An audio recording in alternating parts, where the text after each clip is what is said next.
La politica, il giorno dopo il verdetto, il leader della Lega Matteo Salvini in Veneto, a Vicenza per ribadire il sostegno a Francesco Rucco, e a Casugana a Treviso per festeggiare la conferma di Mario Conte, che dice Salvini può ancora crescere. Prima conferenza stampa dopo la vittoria per Mario Conte, tra qualche giorno la nuova giunta che sceglierò per competenze, disponibilità e valori umani, non per il risultato elettorale. A Vicenza la competizione tra centrodestra e centrosinistra continua per altre 2 settimane con il ballottaggio fra Rucco e Giacomo Possamai. L'ultima sfida elettorale ricomincia dai quartieri. A San Donà giornata all'insegna del passaggio di consegne con i primi grattacapi per il neosindaco, chiesto da Forcolin il riconteggio delle schede in alcune sezioni, in ballo il posto da vice sindaco. Lo spoglio in diretta, le interviste ai protagonisti, commenti, record di ascolti per la maratona elettorale di Antenna 3 che ha raccontato l'esito delle urne. 2 tragedie della strada stamani in Veneto, a Cittadella, scontro tra furgoni, morto un 62enne, grave una donna a Pianzano di Godega, 91enne in auto centro un furgone e perde la vita. Il abbasamento si sta sgretolando, i segni del degrado sono sempre più evidenti sulla statua del Gattamelata a Padova. Per il capolavoro di Donatello in arrivo 500.000 euro dal Ministero. Bentrovati, buonasera telespettatrici, telespettatori di Antenna 3, la politica in primo piano per questa edizione regionale dei nostri telegiornali, con il leader della Lega Matteo Salvini in Veneto in questo post elezioni. A Vicenza per ribadire il sostegno al candidato di centrodestra Francesco Rucco, e a Casugana a Treviso per festeggiare la conferma piena con il 65% dei voti di Mario Conte, incontrare per la prima volta lo sceriffo Giancarlo Gentilini. Per Conte altri 5 anni da primo cittadino, ma dice Salvini la buona politica anche in regione va alimentata. Devo dire grazie alla Lega di tutto il Veneto, perché 9 comuni su 9 riconfermati, più 6 strappati al centro-sinistra, più altri 7 vinti come coalizione, quindi devo dire che c'è una riscossa, una ripartenza che nell'arco di pochi mesi è bellissima, e anche a noi che siamo i leghisti al governo. Ero adesso al telefono con Roberto Calderoli, che avrà l'onore e l'onere di portare a termine il percorso dell'autonomia.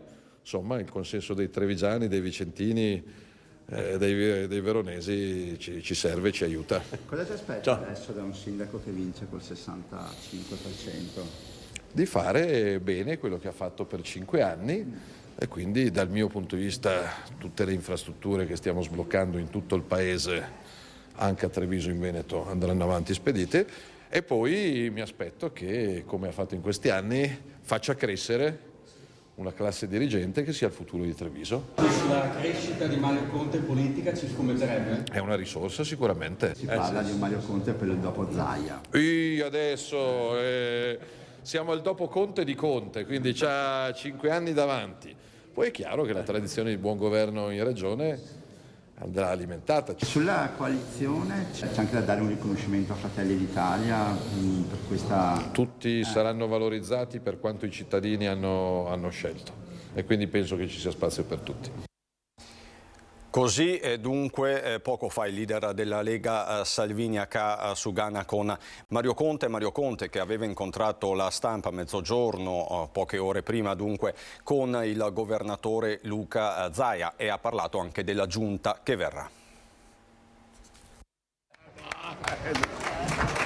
Vedete, io ho iniziato la storia... Moderato il discorso. No, io ho iniziato la storia, e la storia viene continuata dai miei 2 pupilli partiti negli anni 90. È Giancarlo Gentilini a prendere la scena per primo dal palco allestito sotto la loggia dei 300 per la prima conferenza stampa di Conte dopo la vittoria. Il presidente della regione Zaia ringrazia il riconfermato primo cittadino e cita Vico con i corsi e ricorsi della storia. Ci sono i momenti nei quali sei giù, io ho visto anche la Lega al 2,83%, l'ho vista al 38%, adesso dall'8% di settembre siamo al 17%. E dall'altro devo dire che noi ci sentiamo la responsabilità, ve lo dice uno che ha preso quasi il 78%, di rappresentare anche quei cittadini, e Mario è stato votato a mani piene da cittadini che di certo, scusatemi, non militano nella nostra parte politica, ma hanno scelto la persona. Dopo la lunga notte di festeggiamenti, Mario Conte ringrazia tutta la squadra e lancia una frecciata allo sconfitto De Nardi. Il risultato si è visto, tant'è che siamo riusciti a prendere 2000 voti in più rispetto al 2018. Quindi significa che se c'è un tema legato all'astensionismo, quello è un tema che non riguarda noi, ma riguarda un'altra forza politica che evidentemente ha fatto delle scelte diverse che non convincono gli elettori tanto da non portarli a votare. Ora Conte si prenderà qualche giorno di riflessione per decidere la composizione della nuova giunta. Per quanto riguarda la scelta della squadra, le caratteristiche che gli assessori della nuova giunta dovranno avere è competenza, disponibilità e valori umani importanti al di là dei risultati ottenuti in questa tornata elettorale. Ci saranno delle riconferme, ci saranno delle novità, adesso nomi non ce ne sono ancora, però garantisco che metterò a disposizione della comunità trevigiana la miglior squadra possibile. E la partita è apertissima a Vicenza. Il prossimo sindaco di Vicenza sarà deciso tra 15 giorni dopo il ballottaggio. Il primo round tra Francesco Rucco e Giacomo Possamai, sia pur di misura, se l'è aggiudicato lo sfidante, 46% contro il 44%. È stato un risultato al di là di ogni aspettativa, eravamo fiduciosi, ma essere davanti al primo turno è veramente un risultato inaspettato, per cui diciamo grazie ai vicentini, consapevoli però che abbiamo davanti 2 settimane quasi in cui ripagare questo appoggio, questa fiducia con una campagna elettorale ancora più intensa. C'è assoluta serenità per un lavoro fatto in questi 5 anni, devo dire molto positivo, che ha portato anche consenso in particolare alla mia lista civica, quindi un consenso che dimostra insomma, una stima verso l'amministrazione, ma credo anche verso la persona del sindaco. Questo devo dire che mi ha fatto dormire molto sereno questa notte. L'analisi del voto al primo turno non può prescindere da precise considerazioni. L'astensionismo ha inciso, dall'altra parte il frazionamento delle liste, è evidente che la lista Cicero, la lista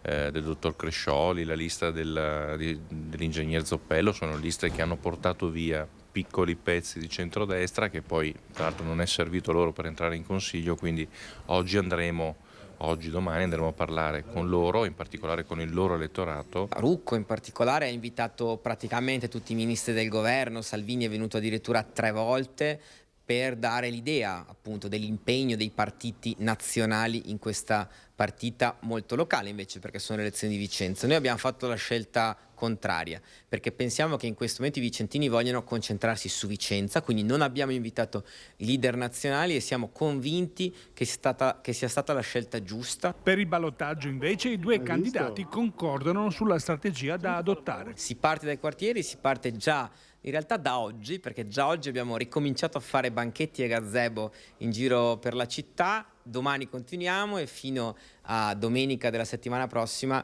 non molleremo la presa e saremo presenti in città. La sfida è importante, dobbiamo giocarla in città, quartiere per quartiere, persona per persona, questo è fondamentale. Andare a parlare con le persone, riportarle a votare, visto che l'astensionismo comunque è alto anche al primo turno, e dobbiamo cercare di attenuare questa mancanza portando e convincendo molti vicentini a votare. Passaggio di consegne a San Donà di Piave, dove non mancano i primi grattacapi per il sindaco. Diverso stile, diverso look, diversi ideali partitici, uniti però dalla passione per la politica, tra selfie e sorrisi. Passaggio di consegne di corsa lungo le scale della Casa del Popolo tra il sindaco uscente Andrea Cereser e l'entrante Alberto Teso, praticamente coetanei, classe 67 il primo, a fine aprile scorso il suo compleanno, di un anno più giovane il neoeletto. Tra poche ore, giovedì 18 maggio, spegnerà nuove candeline. Tra i 2, stretta di mano davanti al gonfalone della città, azzurro, stesso colore della cravatta del neosindaco, in quota però a Fratelli d'Italia. Senza false modestie, credo che anche la mia persona, insomma, una figura moderata, non inquadrata, non ho tessere, insomma, pur essendo uomo di centrodestra, insomma, non facilmente incasellabile in un partito, mi ha anche consentito di avere un po' di voti che gravitavano nell'ambito moderato, cattolico, di centro, che magari prima hanno votato Andrea Cereser. Tra chi arriva e chi parte, l'analisi di Cereser su chi comune lascia oggi. Difficile, complicato, però ce la si fa. Insomma, io credo che gli uomini e le donne abbiano tutte le risorse, e lo dimostra un po' la storia dell'umanità, per affrontare i problemi che di volta in volta emergono e anche superarli.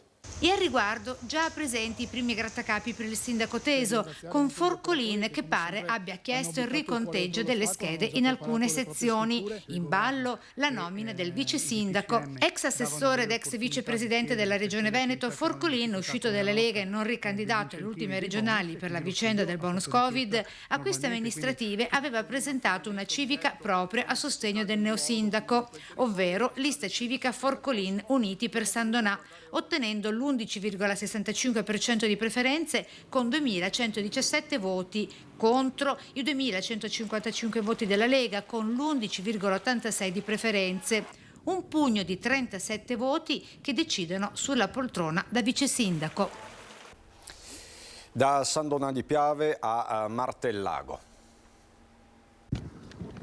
Molta attesa a Martellago per la carica di sindaco, per le elezioni amministrative, con 2 soli contendenti, ed è per questo che, nonostante gli oltre 18.000 elettori, non si andrà al ballottaggio. Da un lato Andrea Saccarola, il sindaco uscente, sostenuto dal centrodestra, dall'altro Alessio Boscolo, il candidato sindaco sfidante, che è sostenuto dal centrosinistra, anche se non in modo ufficiale, cioè sono tutte liste civiche che lo sostengono, un po' come accadde a Damiano Tommasi, poi eletto sindaco di Verona. Come dicevo, niente ballottaggio, una percentuale di votanti leggermente superiore alla media, con un 54,87, superiore anche a 5 anni fa, quando votarono il 53,28% degli abitanti di Martellago. E alla fine lo sfidante Alessio Boscolo ce l'ha fatta.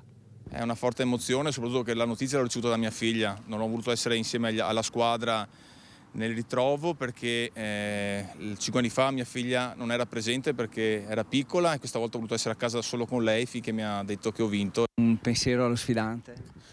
Alessio lo stimo, l'ho sempre stimato, gliel'ho sempre detto, è stata una campagna elettorale un po' difficile in certi momenti, però tra me e lui c'è sempre stato dialogo. Saccarola conferma l'importanza dei partiti, ma anche il sostegno delle liste civiche che lo hanno accompagnato. Mi dicono che la mia lista civica ha fatto un buonissimo numero, un buon numero di voti, quindi sono orgoglioso perché vuol dire che la gente ha votato il sindaco uscente, quindi sarà un governo sicuramente positivo per il comune di Martellago. Non possiamo dirci felici e contenti, l'unico dato che è oggettivo è che rispetto al circondario, e quindi quello che è stato il risultato nel Veneto quantomeno, abbiamo arginato quella che è un po' un trend, un'ondata dei partiti. La nuova sindaca a Piove di Sacco è Lucia Pizzo.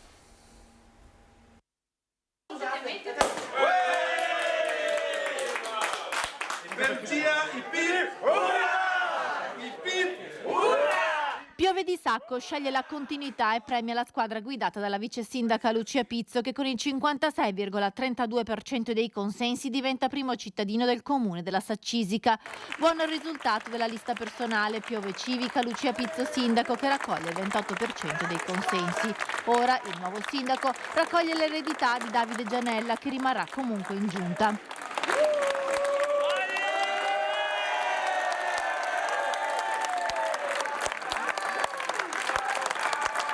Un laboratorio civico di ispirazione di centrosinistra che ascolterà le esigenze e i problemi dei cittadini di Piove di Sacco, ha spiegato Lucia Pizzo. Di sicuro abbiamo puntato molto sullo sport, sugli investimenti nello sport, perché riteniamo che per le frazioni e per la città, sia a livello di sport giovanile sia a livello di sport amatoriale, sia indispensabile sostenere un'aggregazione sana per i giovani. Fiori rose in mano, Lucia Pizzo viene festeggiata davanti a Palazzo Gli Appelli.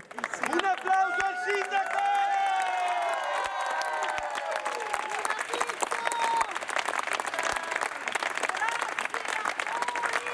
Umore decisamente diverso quello che si respirava invece nella sede elettorale del centrodestra, che si ferma al 43%. Una delusione per la Lega, che mal digerisce la sconfitta di Piove di Sacco. Il candidato Paolo Mazzetto, scelto per rappresentare le forze di centrodestra, però cerca di guardare al futuro. Abbiamo costruito un progetto in un mese e mezzo e ritengo che il risultato comunque possa essere importante, in quanto qualcun altro dall'altra parte, chi ha vinto, ha costruito questo risultato in 10 anni. Adesso lavoreremo diversamente, vedremo come raffinare e far capire meglio il nostro progetto. A Marostica, nel Vicentino, Matteo Mozzo fa il bis. Ed è veramente un grande risultato personale che porterò con me sempre nel cuore, veramente con tanto orgoglio. 62,86% Marostica ha avuto pochi dubbi. Con più di 4.000 voti, la città murata conferma Matteo Mozzo come suo primo cittadino. 5 anni e ormai un giorno, un voto che sceglie la continuità, un risultato che promuove a pieni voti il lavoro della Giunta Mozzo. Era un po' la prova del 9, quello di vedere se 5 anni di lavoro, di sacrifici, mettendo sempre la città al primo posto, potevano dare dei frutti concreti. Una campagna elettorale, quella di Marostica, che si è giocata sul campo, oltre che in Consiglio Comunale. Noi come amministrazione uscente e con tutti i candidati consiglieri abbiamo scelto di avere una linea morbida, basandoci soltanto sul nuovo programma elettorale, puntando a idee di ampio respiro per rilanciare la città. Non abbiamo mai attaccato e nemmeno risposto alle varie accuse e attacchi che ci sono stati posti dei componenti di minoranza e dai consiglieri uscenti. Esito delle urne che vi abbiamo raccontato come sempre rigorosamente in diretta ed è stato un successo. Il gruppo Media Nord-Est con Antenna 3 bis, record di ascolti registrato domenica nella lunga diretta in occasione della giornata conclusiva della 94esima adunata nazionale di Udine con la sfilata delle penne nere. Ieri nuovo successo di pubblico per la maratona elettorale iniziata nel pomeriggio e proseguita fino a tarda sera. Minuto dopo minuto abbiamo raccolto il verdetto dalle urne nei principali comuni veneti al voto, mostrandovi i volti e le voci dei protagonisti di questa tornata elettorale. Per tutta la giornata Antenna 3 è stata leader negli ascolti tra le emittenti locali, con un picco nel corso della serata quando dai seggi iniziarono ad arrivare i risultati definitivi, quando le nostre telecamere hanno raccolto a caldo le prime dichiarazioni del post voto del riconfermato sindaco di Treviso Mario Conte e dello sfidante Giorgio Denardi in un botta e risposta a distanza, e poi i commenti dei due ballottanti Francesco Rucco e Giacomo Possamai nella sfida di Vicenza che si deciderà tra 15 giorni. Dai comuni veneti alle vostre case, grazie ai nostri inviati che hanno raccontato in tempo reale la gioia dei vincitori e la delusione di chi dalle urne è uscito sconfitto, tra bottiglie stappate e abbracci. Ancora una volta in occasione di appuntamenti importanti Antenna 3 c'è con tutta la sua squadra e voi con lei, in un continuo reciproco scambio di fiducia per una nuova ennesima sfida vinta. Dalla politica alla cronaca, ancora sangue sulle strade del Veneto, così a Cittadella. Non ce l'ha fatta ed è morto questa mattina il 62enne di Tombolo, rimasto coinvolto nello scontro frontale avvenuto ieri alle 19 in via Nova a Cittadella tra un pick-up e il suo furgone Ducato. Il fuoristrada ha invaso la corsia opposta centrando frontalmente il camioncino, scaraventandolo sul guardrail. La vittima si chiamava Alberto Fabris, era la guida ed è stato portato in ospedale a Treviso in condizioni disperate, dove è morto poche ore dopo. Ferita gravemente la passeggera di 53 anni, cognata dell'uomo, trasportata a Padova dove è ricoverata in prognosi riservata. Per estrarli i vigili del fuoco intervenuti da Cittadella hanno dovuto usare cesoie e divaricatori. Illeso il conducente del pick-up, un 68enne di Galliera Veneta. Sul posto sono intervenuti anche i carabinieri di San Martino di Lupari.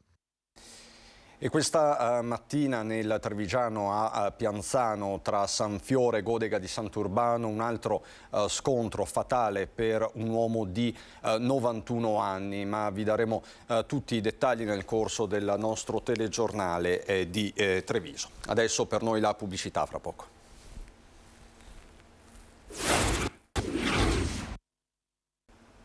Di nuovo in diretta per la cronaca, tragedia in Messico, è morto un uomo veneto di 47 anni.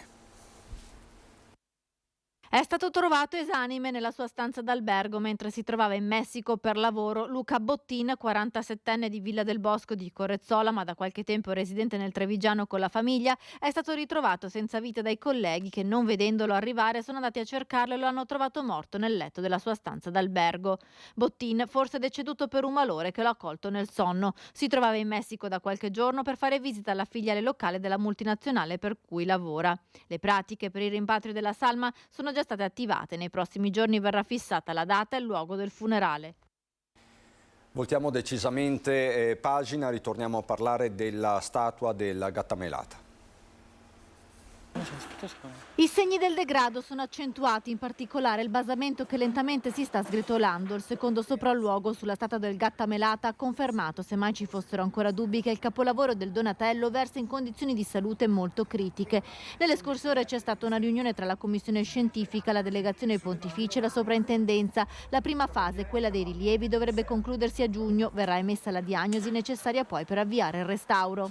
È stato anche un momento da parte mia per ringraziare il Ministero di questa disponibilità che ho saputo in questi giorni di partecipare non solo con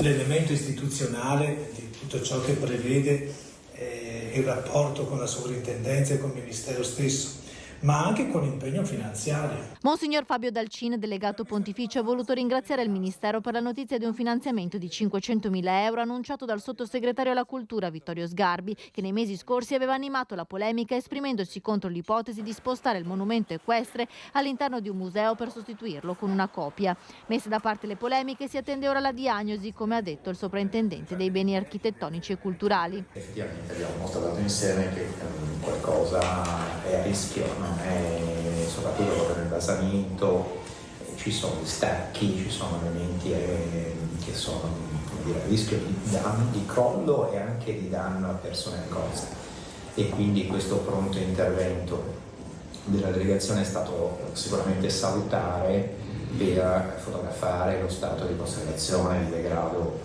della statua. Nel frattempo il monumento resterà avvolto nei ponteggi ricoperti a loro volta dalle pubblicità, nonostante le ulteriori polemiche, ma gli introiti dei cartelloni servono per sostenere i lavori del cantiere in attesa dell'arrivo dei fondi ministeriali. È tutto anche per questa edizione, vi lascio le previsioni del tempo, buon proseguimento di serata.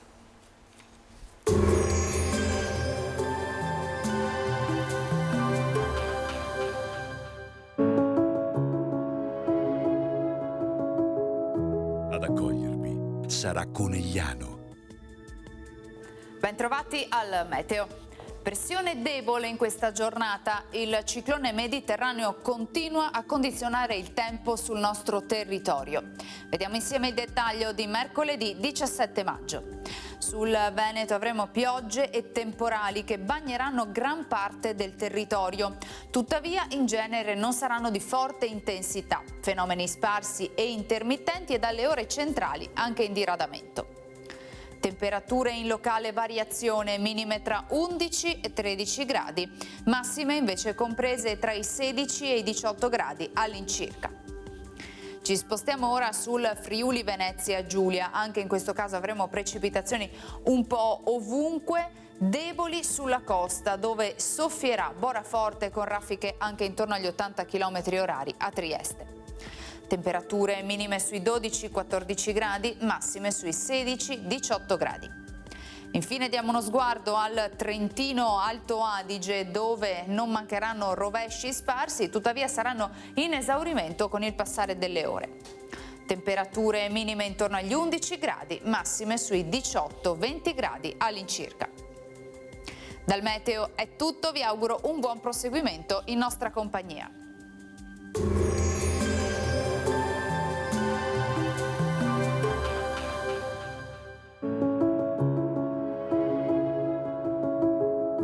Ad accogliervi sarà Conegliano.